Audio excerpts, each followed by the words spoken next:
Tanggal 22 Desember merupakan peringatan Hari Ibu di Indonesia yang pertama kali diperingati pada tahun 1938.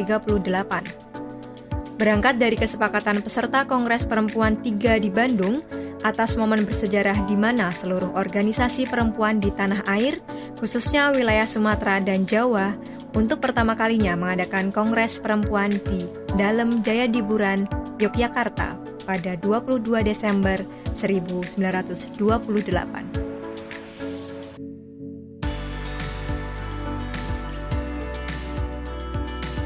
Peringatan Hari Ibu menjadi hari nasional yang merupakan bukti atas tonggak sejarah perjuangan perempuan sebagai bagian dari perjuangan bangsa. Sebagai makhluk yang sejak lahir dianugerahi hak asasi manusia, baik perempuan ataupun laki-laki memiliki kebebasan atas pilihannya untuk menjalankan peran pada ranah publik dan domestik. Tapi nyatanya, sejauh ini masih banyak perempuan yang belum memiliki kesempatan untuk menjalani peran tersebut secara beriringan dan setara. Sebab belum meratanya pembagian peran gender pada lembaga terkecil yaitu keluarga, serta lembaga lebih besar setelahnya. Begitu juga dengan Endang Rohjiani, seorang perempuan dan ibu kelahiran tahun 1972 yang merupakan aktivis sosial dan lingkungan di kota Yogyakarta, lebih tepatnya seorang founder dari Rumah Magot Jogja. Dirinya pernah mengalami masa sulit bagaimana menjadi sosok ibu yang di waktu bersamaan juga menjalankan perannya pada ranah publik, menjadi penggerak dan pemberdaya sosial dan lingkungan di masyarakat. Perkenalkan, nama saya Endang Rohjiani. Kebetulan saya saat ini bergerak di pengolahan sampah, tetapi lebih fokus ke sampah organik.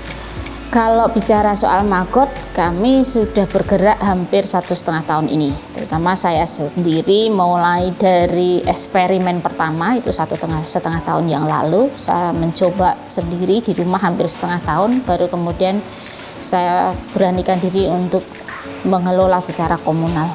Saya terjun di dunia sosial sejak tahun 2000. Dari anak saya usia TK sampai sekarang alhamdulillah yang gede sudah kerja, yang dua masih kuliah. Ya, mereka kemudian mengikuti ritme saya dalam hal membagi peran antara saya sebagai ibu rumah tangga maupun saya yang bergerak di isu-isu sosial. Kita bisa memanfaatkan waktu yang hanya 2 jam, 3 jam kita bersama dengan mereka, mendengarkan apa kata mereka, menjadikan mereka adalah teman.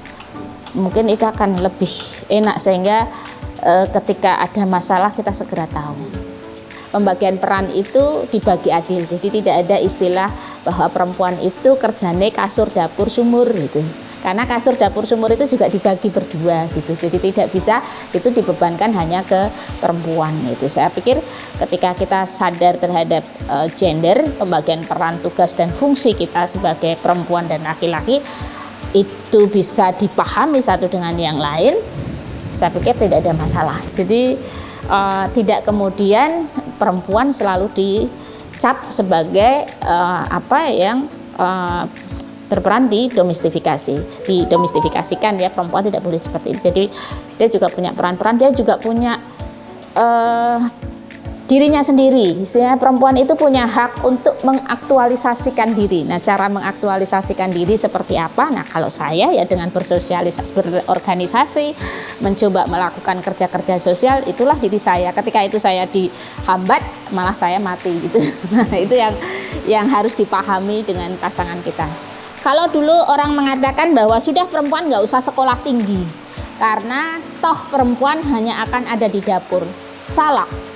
Perempuan harus sekolah tinggi karena perempuan itu adalah pendidik pertama anak-anak kita. Maka perempuan harus pinter, perempuan harus sekolah setinggi-tingginya. Minimal sekolah itu untuk kepentingan generasi berikutnya supaya kita bisa mendidik anak juga yang lebih baik.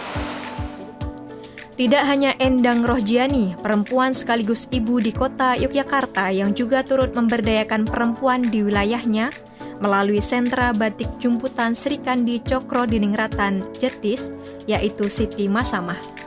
Seorang ibu dan pemberdaya kesejahteraan perempuan kelahiran tahun 1965 ini menginisiasi kemandirian perempuan di wilayahnya untuk lebih berdaya dengan berkarya melalui kain jumputan.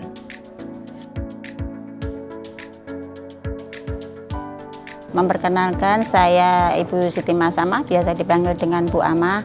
Saya ketua dari kelompok jumputan Sri Kandi Cokro yang alhamdulillah sekarang sudah menjadi sentra jumputan Cokro Dingratan. Awal mulanya kami mendapat pelatihan dari Kemantren, Kecamatan Jedes waktu itu kurang lebih tahun 2015. Kemudian dalam kurun waktu yang relatif singkat kami mengajukan pelatihan ke Balai Kota, ke DPM PPA. Alhamdulillah menjadi rintisan usaha selama 3 tahun dan alhamdulillah berakhir pada tahun 2018. Ini alhamdulillah bisa menambah income keluarga yang salah satunya alhamdulillah bisa menambah membantu perekonomian, bisa yang tadinya hanya mengandalkan suami, alhamdulillah karena dari jumputan ini kita sudah sudah sampai keluar kota juga, dan lewat online itu sudah sampai keluar kota banyak pesanan. Kita punya tekad saya harus bisa, saya harus mampu dan alhamdulillah itu kami buktikan kita sudah bisa memberi pelatihan kepada sesama kelompok antar kelompok lain. Kebetulan kemarin di SMP Negeri 6 itu juga sudah kita bisa memberikan apa yang kita punya, pengen memberikan pelatihan ke SMP 6. Saya sebagai seorang ibu tidak akan pantang menyerah apapun yang kita lakukan, kita berjuang dan berjuang terus. Pertama di samping untuk mencari pengalaman ke depannya, kita kan punya apa yang kita inginkan. Kita ingin menjadi seorang ibu, menjadi contoh yang terbaik untuk anak-anak kita. Selain itu kita di masyarakat insya Allah bisa memberi contoh yang terbaik. Kita menjadi seorang ibu, menjadi perempuan seutuhnya, bisa menjadi contoh untuk yang lain biar selangkah lebih maju dan insya Allah berguna bagi masyarakat sekitar kita khususnya. Selamat Hari Ibu. Terima kasih untuk perempuan-perempuan Kota Yogyakarta. Teruslah berdaya dan saling memberdayakan untuk mencapai kemandirian sebagai manusia yang merdeka.